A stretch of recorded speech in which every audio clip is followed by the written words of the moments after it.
예, 저는 STL 쇼핑의 대표이사를 맡고 있는 권순일이라고 합니다. 저는 해운업에 종사한 지 1997년부터 종사를 했으니까 25년째 일을 하고 있는 중입니다. 선박 매매 중개인이라고 이제 얘기를 하는데, 우리가 일상적으로 접할 수 있는 이제 부동산 중개랑 같은 이제 개념으로 좀 보시면 될 것 같습니다. 단 물건은 부동산이 아니라 바다에 떠 있는 이제 중고 선박, 상선, 탱커선, 컨테이너선, 벌크선 이런 선종들 다 포함해서 중간에서 매매가 원활하게 이루어질 수 있도록 도움을 주는 역할을 하는 직업이라고 보시면 될 것 같습니다.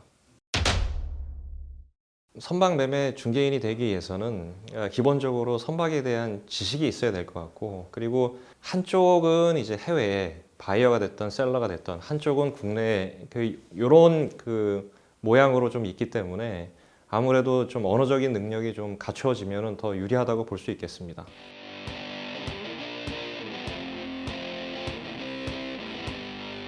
전날 이제 물어봤던 어떤 해외 채널들의 질문들에 대한 답변 등을 좀 확인을 하고, 그리스라든지 런던이라든지 유럽 시장의 어떤 흐름 같은 거를 갖다가 좀 파악을 하고, 그다음에 시장 동향이 어떻게 됐는지 등을 좀 파악을 합니다.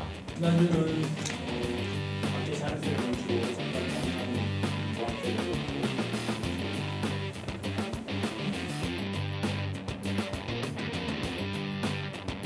이 S&P를 하게 되면 셀러가 지정하는 장소에서 마무리를 해야 되는 그런 어떤 조건들이 있는데, 그러다 보니까 노르웨이 선주랑 일을 할 때는 노르웨이, 아니면 독일 선주랑 할 때는 독일, 일본 선주랑 할 때는 일본, 아니면은 제3국을 택하는 경우가 많은데, 요새는 싱가포르나 홍콩을 제3국으로 택해서 일을 마무리하는 경우가 좀 많이 있습니다.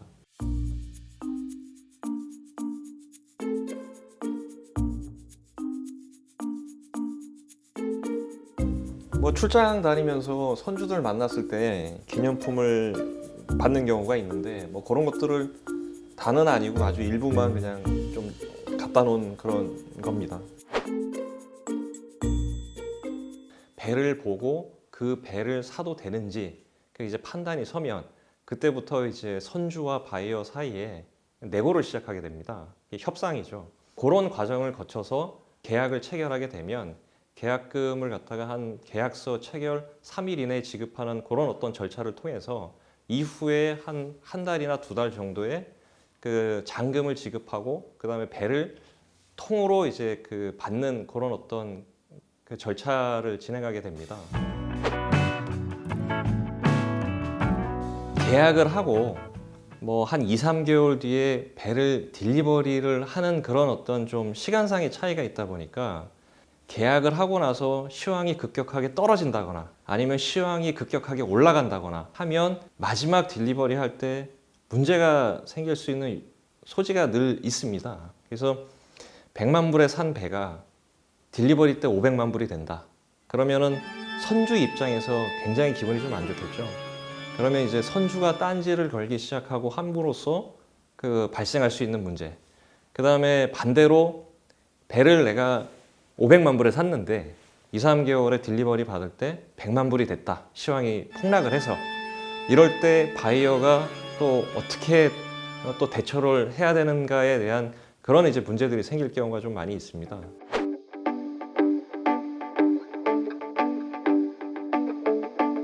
확실하게 선주와 바이어 사이에서 늘 그러기는 힘들겠지만 윈윈 될 수 있는 최대한의 협력을 하는 게 제일 좀 중요하지 않을까 싶습니다.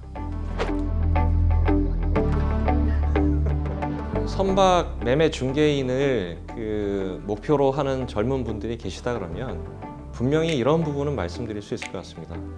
젊었을 때 같은 또래가 경험해보지 못할 많은 경험들을 이 일을 통해서 할 수 있다는 거, 그것만은 분명히 말씀드릴 수 있을 것 같습니다.